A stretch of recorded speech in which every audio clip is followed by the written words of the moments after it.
right, welcome back for another CBSI Hot 10 show. Make sure you go over to comicbookinvest.com and check out the article where I may put a few extra tidbits and details that I don't cover here on the show tonight. And while you're at it, check out all the content we do have here on the channel. Please let us know what you think in the comments down below. Make sure that you like, you subscribe, you hit the alert button so you don't miss anything. Keep telling your friends so we can keep growing the channel. We just passed 6,000 subscribers, which is a nice little milestone for myself and something I was targeting before Baltimore if I could get there, and thankfully we did. Thank you again for all that support. But we're not done yet. We still got plenty more to come. So if you want to see this week's Hot 10, just hang up for a few seconds after the intro, and I will be right back.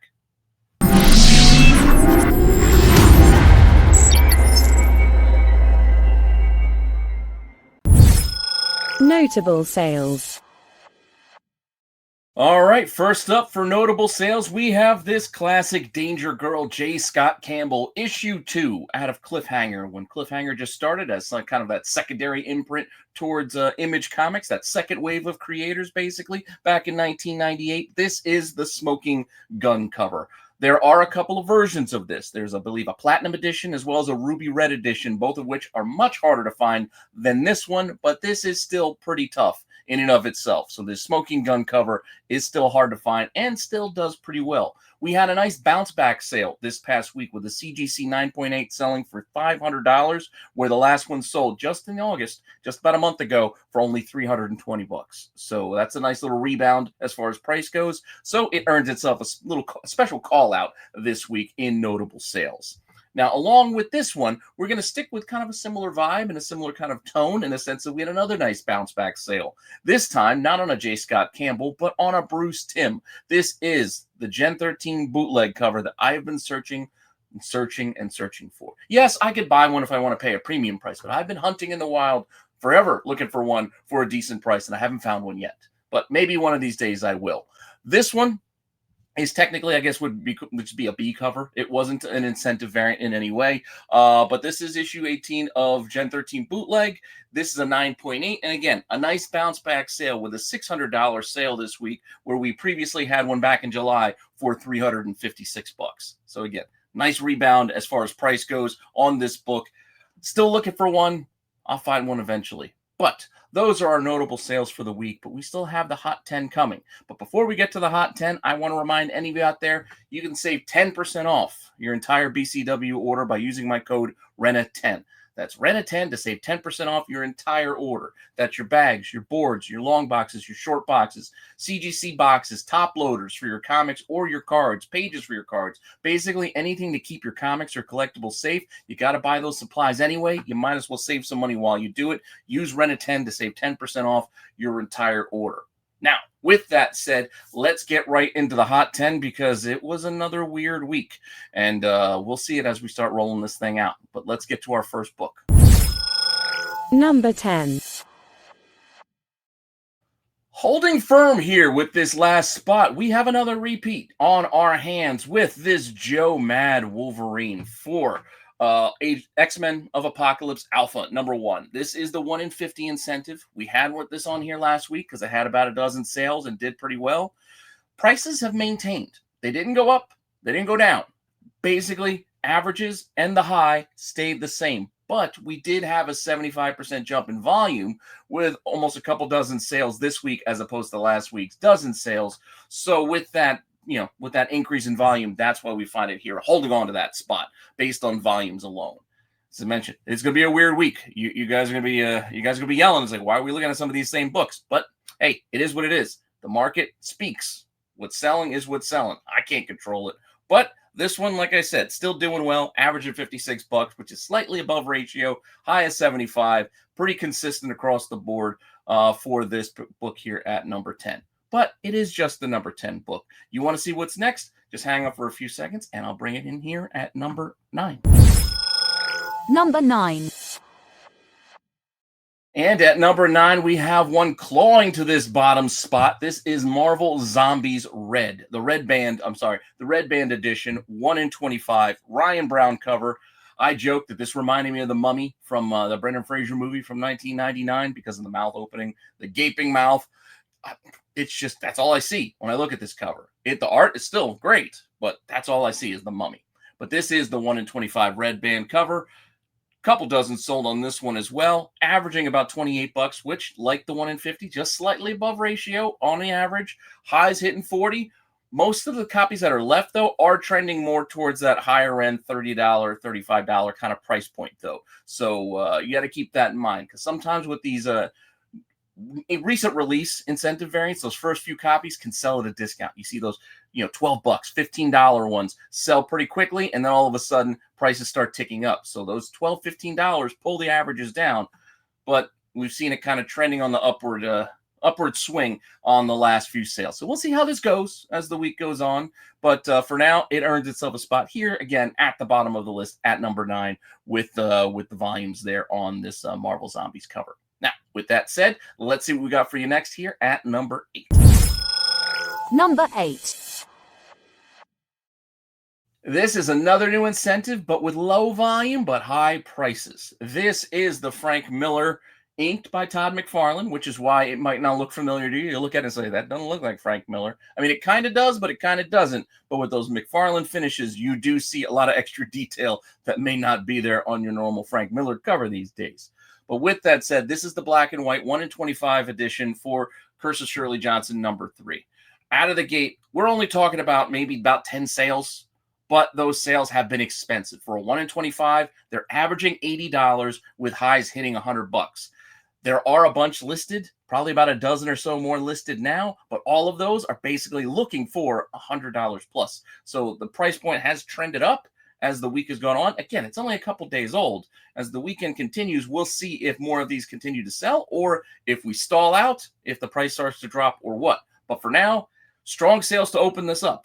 $80 on average, $100 highs. So it earned itself a spot ahead of the Ryan Brown and ahead of the Joe Mad incentive variants here at the end. But I know you guys don't always want to see incentive variants, but don't worry. We have other books on the list. So just hang on for a second and let's see what we got here at lucky number 7. Number 7. It's not an incentive. This one's a thank you. That's right. Exquisite Corpses, issue 5 came out this week. Still great story, still entertaining read for me. But issue 5, just like the rest, has that thank you edition, secret, foil, 1 per store, 1 per account, whatever you want to call it, copy that Shop's got. So issue 5, no different. Foil copy, 1 going to Shops, thank you edition, same cover by Michael Walsh as on the cover A. We got a couple dozen sales here as well, averaging about $35, highs hitting $50. This has been pretty consistent for these thank you editions from Exquisite Corpses. The earlier ones did a little bit better right out of the gate. The last couple have kind of slowed down a little bit, but they still do strong enough business to earn themselves spots here near the bottom of the list at number 7. So with that, if you got a good relationship with your shop owner, maybe you can get it for cheaper, or this is what we're talking about. It's basically averaging $35, highs hitting 50 for right now. So that is our number 7 book. Let's keep the list rolling and see what we got next. Number 6. Now, number 6, this one's been trending up the last week or two, so I was keeping an eye on it last week. This is Absolute Batman number 7, the first appearance in the Absolute universe of Mr. Freeze. And the Absolute Batman title has been selling well. The Bane storyline has been really doing well, bringing in more and more readers. People are still excited, and some of these back issues are starting to sell it for premiums. It's not just issue 1 from way, way back.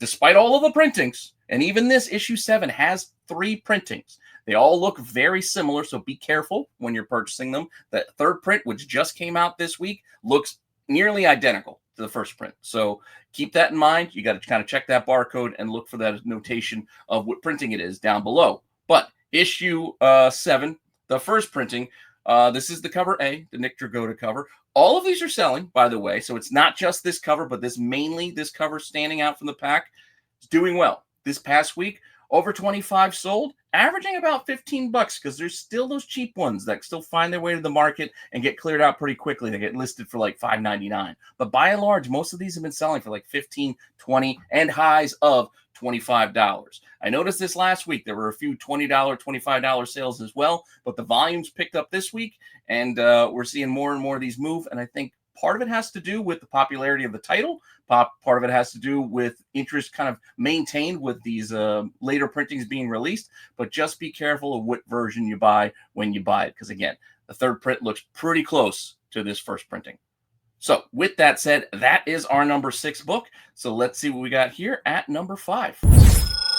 Number 5.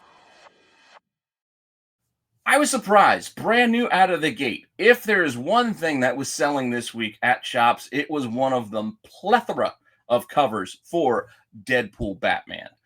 Deadpool Batman had a number of options, but with all those options, a couple stood out from the pack, including this one. This is the Ryan Dauterman homage to Infinity Gauntlet 1. Classic, homage cover. It's not that we haven't seen it before, but pretty well done here.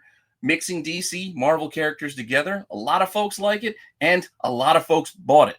This cover alone sold for over 200 copies, with highs reaching as much as $21.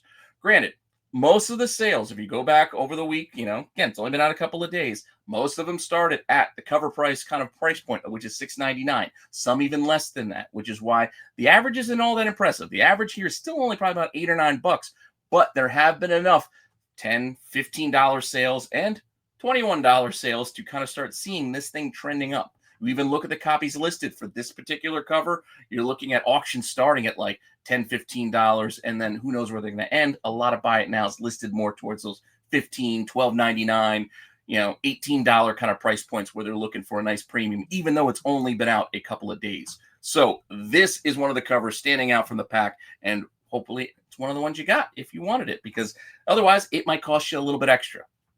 With that said, that is our number 5 book. So let's see what I got for you here at number 4. Number 4. Right there with it, we have this cover. This is the Stegman homage cover too. Yes, Incredible Hulk. What is it? 340, the McFarlane with Wolverine and Hulk. Here we have Batman and Deadpool. Again, same story as our last book. We're looking at a ton of these covers selling, but these two in particular standing out from the pack, where, yes, even cover A's, we've seen a couple of sales kind of reach that $12, even $15 mark, but there's still copies available for cover. And the cover A's, I even heard some shops didn't get their copies even in yet, which could be cause for some of the interest and drive for A. But some of these other covers, shops had to pick and choose. So who knows how many they ordered of what. Then depending on what the fandom wanted or what the people going to their shop wanted, they either were able to get the copy they wanted or they weren't. This one cover, much like the last, is an homage. It's classic. It's been used before, but it's mixing Marvel and DC, and a lot of folks wanted it. Another book that sold over 200 copies. This one also hitting highs of $21. This one, however, had a few more, when I started looking and piecing out the sales, a few more of those $15 kind of chunk sales where like some dealers were selling 15, 20 copies at $15, while others were selling a lot still at that $8 kind of $7 price point where it is near cover. Point being, this one had a lot of higher end sales. So if I were to break out the actual average, it would have been slightly higher than the last book, though volumes were the same, which is why this one is at 4 and the last one was at 5. So for now, these are the two standouts of the group. Yes, there are incentive variants with this book, but honestly, they didn't do enough over a ratio for me to report here. Just kind of putting that out there. The other books kind of stood out a little bit more than they did because there were a lot of them. So the incentives wouldn't be tough to find because with so many covers, shops ordered a lot of copies of this book. So there are a lot. It's just, did they order enough copies of the covers people wanted? That's the real question. And with that, we still have the top 3 left. And prepare you for things that you might not want to hear about again, but we got to do what we got to do. So let's see what we got here at number 3. Number 3. All right, so I left this one particularly off last week because I just kind of, in a group, it was selling well. It was selling at a little bit of a premium, but there were still enough of those $15 or $10 kind of sales for a 1 in 25 that I didn't feel like it warranted a special call out. Considering I already had 2 versions of this book on the list at 1 and 2 last week, I didn't want to do it. But seriously, this market is crazy. Why so many people are buying this book still baffles me. I am befuddled. Yes, I know controversy sells. Perceived rarity, which there is none here. Please don't believe that this is rare because it was recalled, because there are literally hundreds and thousands of copies selling on the aftermarket. Thousands. You can go and see for yourself. In particular, I had to put this one to join the group here at number 3. This is the 1 in 25. I like the cover here by Nick Robles, but man, look at this. 140 plus sold. That's 140 plus 1 in 25 variants. Put that in context. I had those other books here at the bottom of the list selling 24 copies. 140 1 in 25s, which is a 115% increase from last week when it came out. Averaging $55, so it's doing double ratio plus, which is a 96% increase from last week's averages. And the high's still at $120 for this 1 in 25. I don't know why so many people are so casual with their cash to go and buy these books. Yes, it's canceled. We all know why. I don't want to get into the politics of it or any of that. I just want you to be careful of what you think might be rare and what actually is and isn't. So I warned you last week, but apparently no one wanted to listen, and 140 copies plus of this one sold. With that, I bet you can guess what we still have left. So let's take a look at number 2. Number 2. Yep, it's still here, holding strong. This is the 1 in 50 Jim Lee variant for this same Red Hood number 1. And yes, it was selling crazy last week. And guess what?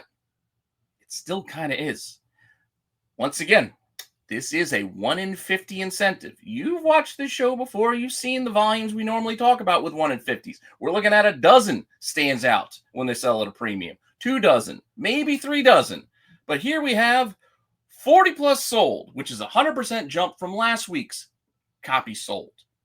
40 plus of the 1 in 50. So how tough were these to get? Averaging $225, which is a 50% jump from last week's. What was it? 150, I think was the average roundabout. So 225 is now the new average for this 1 in 50, with the high still hitting $300. And there were multiple $300 sales, but that's kind of been it as far as raw copies go. Yes, there are some pre-sales for graded copies and signed copies, etc. I don't factor those in because it's not an apples-to-apples comparison. But for all intents and purposes, looking at these numbers and looking at these volumes, again, perceived rarity. How rare is it? I know we can argue and debate this all day, but I just don't think this is as tough to find as people think and as people are paying these prices for them. Just saying. But it's what the market is doing, so I'm simply reporting the market. I am no way recommending anyone invest in Red Hood number 1, any version of this book. If I had them, I would sell them, and I have. I would get out. I would cash out quickly if I could. That would be my advice. I've been wrong. I'm not saying I'm always right. I could be wrong, but that's my personal feeling on this book. And with that, that is our number 2. I'm not going to sit here on my soapbox trying to preach to you guys what you should do. It's your money. You spend it how you like. But we have one book left, and let's see if you can guess what it is. And our number 1. Yeah. Still here. It's still here. Unlike when we had weeks of like Ultimate Spider-Man 1, like dominating the top, or even Absolute Batman dominating the top because volumes were strong. We're talking 100 copies here, 200 copies per week selling. Yes, that was nothing to, again, the volumes I am seeing sell of this book. I just don't understand why there's so many buyers of this book. Red Hood number 1. This is the spokes cover I'm showing you here, the cover A. And again, I just put hundreds, but literally it's actually thousands. We're talking about all the covers. I'm not exaggerating. I personally counted and scanned through, and that's just eBay sales. That's not going over any other retailers, any other sellers online. That's just me scanning eBay sales. Hundreds of copies of each cover. No exaggeration. This cover here, the cover A, this cover A kind of averaging $30. So it's up 76% where it was, because yes, last week we still had a number of those cover prices pulling them down. Now they're all kind of hitting that premium price, but they're also coming down. This cover A is coming down a bit from some of those highs because more copies are out there. People got delivered their online orders. People got their Midtown orders, their DCBS orders, whatever online pre-orders they had, those showed up. So people started selling those once they got them. So that's kind of pulled the cover A prices down, but some of the other covers still kind of doing well. Most notably, the Jim Lee B cover, $95 at a high, and that foil cover, which actually I got one behind me here. That one's hitting highs of like 60. Some of the other covers, the Jay Lee still hitting 25 to 30, the Brian Boland, etc. There were some 40, even $50 sales, but by and large, it's the Jim Lee, the foil, and the cover A that kind of stand apart from the rest if we're not talking incentives. And again, the rarity, the perceived rarity of this, because we all know these were all shipped. These were delivered to shops. Shops were asked to not sell them, but obviously not everyone listened. I mean, I just got a regular copy because, again, the copy was out even before they were pulled from the shelves or told to be pulled from the shelves. It is what it is. The copies were already out there. They got refunded the cost of them. DC didn't ask for them to send them back or proof of destruction or any of that. So the copies are out there. What happened to them is up to what your LCS owners decided to do. And yes, I do know owners who said they weren't going to sell or try to profit off the book. Hey, again, that's everyone's prerogative. They can decide what they want to do. I'm just saying, don't think that was the majority, because I think the majority just sold them. Look at some of the things that happened. This in particular was a listing for uncirculated bundle of 25 copies of this cover A. 25 copies. It was listed, I think, for $750. $450 someone paid for this. It's averaging out, what, like $18 a copy? $450 for 25 copies of this book. What are you going to do with 25 copies of this book? I don't see this interest. I'm still surprised it's maintained the interest another week, but eventually no one's going to care. Most of the controversy about this book is all external. It has nothing to do with what's inside really the guts of this book. So it's going to fade. And again, my opinion, could be wrong, but this is what I'm talking about. Don't think it's rare. I don't think it's rare when we're getting uncirculated bundles of 25. This isn't the only bundle that sold. Multiple bundles of different covers, bundles of 5 copies of the book, 4 copies of the book, 10 copies of the book. A lot of chunks and bundles sold. So how rare is it? With that said, I do want to get rid of that and do want to show you that, yes, the Jim Lee was another one of the ones standing out. And yes, it looks exactly like the one in 50, but it's got the trade dress on it, a little bit extras. It's not a virgin, but still $95 at a high. By and large, a lot of these have been moving for like 50 and 60 though. So the Jim Lee, I think it's because it looks very close to the one in 50. And it's also Jim Lee, could be why it's one of the standouts. And the foil, which may have cost you a couple extra bucks at the shop, because having a foil cover, it may have cost you $2 more to start. This one has also kind of stood out a little bit with highs hitting $60 with a lot of $40 and $50 sales. It is what it is. Again, I don't know how much longer this is going to last. I hope it doesn't last much longer because I don't want to have to keep talking about this book, but the market is what the market is, and I'm just here to report it. With that said, please don't go anywhere. Hopefully you enjoyed the list. Hopefully you found that helpful. And again, please be careful with your money. Don't get FOMO. Fear of missing out. I know it's real. Do your best. Try to hold strong. But I'm also asking you to stick around. Watch The Qualified because the boys are covering alien books. I don't know about you. I liked Aliens. I like all the alien movies. I like Alien Earth. I'm on board. I'm going to be checking it out. Hopefully you're checking it out too. And with that, got plenty more content coming your way in the weeks and months ahead. See you next month at Baltimore. And with that, I'll see you later. All right.